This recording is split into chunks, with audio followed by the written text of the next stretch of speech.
ಪಿತನ ಸುತನ ಮತ್ತು ಪವಿತ್ರಾತ್ಮರ ನಾಮದಲ್ಲಿ ಆಮೇನ್.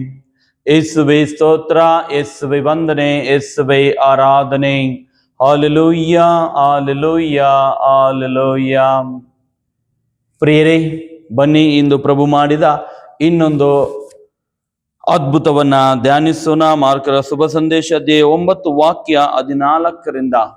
ದೆವ್ವ ಪೀಡಿತ ಬಾಲಕನಿಗೆ ಬಿಡುಗಡೆ. ಈಗಾಗಲೇ ಪ್ರಭು ಯೇಸು ತಾಬೋರ್ ಪರ್ವತದಲ್ಲಿ ರೂಪಾಂತರಗೊಂಡು ಅಲ್ಲಿಂದ ಕೆಳಗಿಳಿದು ಬರುವಾಗ ಅಲ್ಲಿ ಕೆಳಗುಳಿದಿದ್ದ ಶಿಷ್ಯರೊಂದಿಗೆ ಜನರು ಏನೋ ವಾಗುವುದಗಳನ್ನ ಮಾಡುತ್ತಿದ್ದಾರೆ. ಪ್ರಭು ಯೇಸು ಏನು ಎಂದು ಕೇಳಿದಾಗ ಒಬ್ಬ ತಂದೆ ಬಂದು ನುಡಿತಾರೆ, ನನ್ನ ಮಗನಿಗೆ ಬಾಲ್ಯದಿಂದಲೇ ದೆವ್ವದ ಕಾಟ, ಅದನ್ನು ಬಿಡಿಸಲೆಂದು ನಿಮ್ಮ ಶಿಷ್ಯರ ಬಳಿ ಕರೆತಂದೆ, ಅವರಿಂದ ಆಗಲಿಲ್ಲ. ನೀವು ದಯಮಾಡಿ, ನೀವು ಮನಸ್ಸು ಮಾಡಿದಲ್ಲಿ ನಿಮಗೆ ಸಾಧ್ಯವಾದಲ್ಲಿ ಬಿಡಿಸಿ ಅಂತ ಹೇಳಿ ತಂದೆ ಪ್ರಭು ಯೇಸುವಿಗೆ ನುಡಿದಾಗ ಪ್ರಭು ನುಡಿತಾರೆ, ದೇವರಲ್ಲೇ ವಿಶ್ವಾಸವಿಟ್ಟವನಿಗೆ ಎಲ್ಲವೂ ಸಾಧ್ಯ.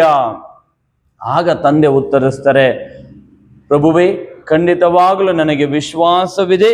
ನನ್ನ ವಿಶ್ವಾಸದಲ್ಲಿ ಕೊರತೆಯಾದರೆ ನನಗೆ ನೆರವು ನೀಡಿ. ಕೂಡಲೇ ತಂದೆಗೆ ಆ ಉತ್ತರ, ಪ್ರಭು ಯೇಸುವಿಗೆ ತಂದೆಯ ಉತ್ತರ ಮೆಚ್ಚುಗೆಯಾಗಿ ಆ ಕಿವುಡು ದೆವ್ವವನ್ನ ನೋಡಿ ನುಡಿತರೆ, ಕಿವುಡು ಮೂಕ ದೆವ್ವವೇ, ಇವನನ್ನು ಬಿಟ್ಟು ತೊಲಗು, ಇನ್ನೆಂದಿಗೂ ಇವನೊಳಗೆ ಪ್ರವೇಶಿಸಕೂಡದೆಂದು ನಾನು ಆಜ್ಞಾಪಿಸುತ್ತೇನೆ ಎಂದರು. ಪ್ರಭು ಯೇಸು ಹಾಗೆ ಹೇಳಿದ ತಕ್ಷಣ ಆ ದೆವ್ವ ಬಾಲಕನನ್ನ ಬಿಟ್ಟು ಹೋಯಿತು. ಆತ ಹುಡುಗ ಒದ್ದಾಡಿ ಬಾಲಕ ಶವದಂತಾದ.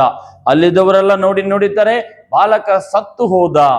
ಪ್ರಭು ಯೇಸು ಬಾಲಕನ ಕೈಯನ್ನು ಹಿಡಿದೆತ್ತಿದ ತಕ್ಷಣ ಆ ಬಾಲಕ ಎದ್ದು ಹೇಳ್ತಾನೆ, ಆರೋಗ್ಯವಾಗಿರುತ್ತಾನೆ. ತಂದೆಗೆ ಒಪ್ಪಿಸಿ ಸಂತೋಷ ಪಡ್ತಾರೆ.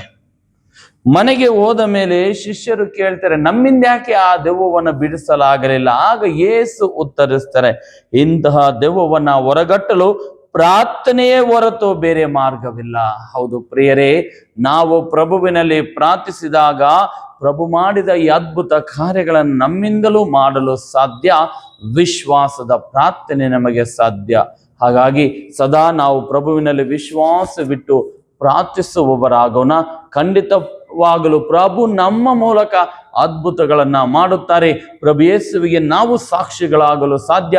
ಪ್ರಭುವಿನ ನಾಮವನ್ನು ಮಹಿಮೆ ಪಡಿಸಲು ನಮ್ಮಿಂದಲೂ ಸಾಧ್ಯವಾಗುತ್ತದೆ. ಪರಮ ಪ್ರಸಾದದಲ್ಲಿರುವ ಪ್ರಭುವೇ, ನಮ್ಮ ವಿಶ್ವಾಸವನ್ನು ಸಹ ದೃಢಪಡಿಸಿರಿ. ಸರ್ವಶಕ್ತಿ ದೇವರಾದ ಪಿತಾ, ಸುತ ಮತ್ತು ಪವಿತ್ರಾತ್ಮರು ನಿಮ್ಮನ್ನು, ನಿಮ್ಮ ಕುಟುಂಬಗಳನ್ನು, ನಿಮ್ಮ ಕೋರಿಕೆಗಳನ್ನು ಆಶೀರ್ವದಿಸಲಿ. ಆಮೇನ್. ಪ್ರಿಯರೇ, ದಯಮಾಡಿ ಈ ವಿಡಿಯೋವನ್ನ ಹೆಚ್ಚು ಜನರಿಗೆ ಫಾರ್ವರ್ಡ್ ಮಾಡಿ, ಶೇರ್ ಮಾಡಿ. ಖಂಡಿತವಾಗಲೂ ಶುಭ ಸಂದೇಶ ಪ್ರಸಾರದಲ್ಲಿ ನೀವು ಪಾಲ್ಗೊಳ್ಳಲು ಇದೊಂದು ಅವಕಾಶ.